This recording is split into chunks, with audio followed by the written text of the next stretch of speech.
Cyber నేరగాళ్ల మోసాలు రోజుకు పెరిగిపోతున్నాయి. కొత్త విధానాలు, కొత్త పద్ధతులతో ప్రజలను మోసం చేసి లక్షల రూపాయలు దోచుకుంటున్నారు. పెరుగుతున్న టెక్నాలజీని ఆసరాగా చేసుకొని బెదిరింపులకు పాల్పడి మోసాలు చేస్తున్నారు.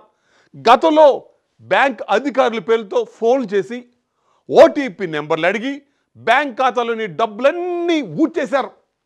ఈ మోసాలపై ప్రభుత్వం పూర్తి స్థాయిలో ప్రజలకు అవగాహన కల్పించింది.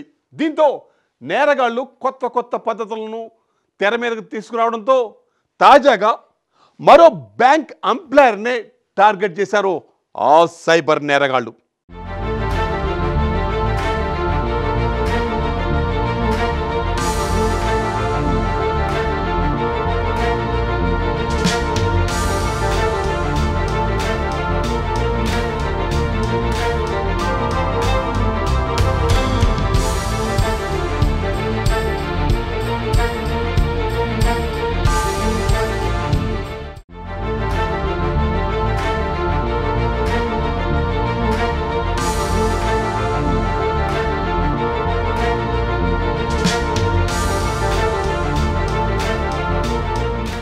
ఓవైపు సైబర్ నేరాలు, మరోవైపు రియల్ ఎస్టేట్ మోసాలు, ఇంకోవైపు ఆర్థిక ద్రోహాలు వెరసి నేరస్తుల ఉచ్చులో చిక్కి రాష్ట్ర ప్రజలు తల్లడిల్లిపోతున్నారు. కేవలం ఫోన్ కాల్ ఆధారంగానే సైబర్ నేరగాళ్లు అజ్ఞాతంలో ఉండి వందల కోట్లు కొలగొడుతున్నారు. బడుగు ప్రజల సొంతింటి కలను ఆసరా చేసుకుని స్థిరాస్తి వ్యాపారులు మోసాలకు తెగబడుతున్నారు. తక్కువ ఖర్చుతో స్వల్ప వ్యవధిలో ఎక్కువ మొత్తంలో లాభాలంటూ ఆర్థిక నేరస్తులు మధ్యతరగతి ప్రజలను లూటీ చేస్తున్నారు. ఈ పరిస్థితుల్లో ఎవరిని నమ్మాలి, వీరి బారి నుంచి ఎలా బయటపడాలని తెలియక ప్రజలు సతమతమవుతున్నారు.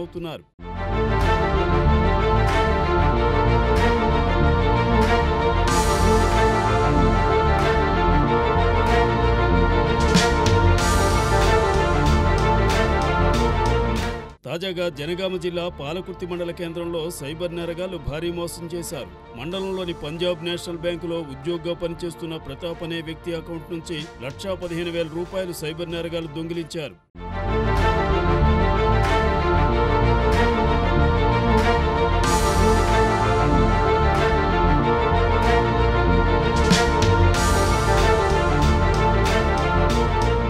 తన అకౌంట్ నుంచి ఇంత పెద్ద మొత్తంలో డబ్బులు మాయమవడంతో బాధితుడు పాలకుర్తి పోలీస్ స్టేషన్లో ఫిర్యాదు చేశాడు. సైబర్ నేరగాళ్లు అతని అకౌంట్ వివరాలు ఎలా సంపాదించారన్న విషయం ఇంకా తెలియదన్నారు.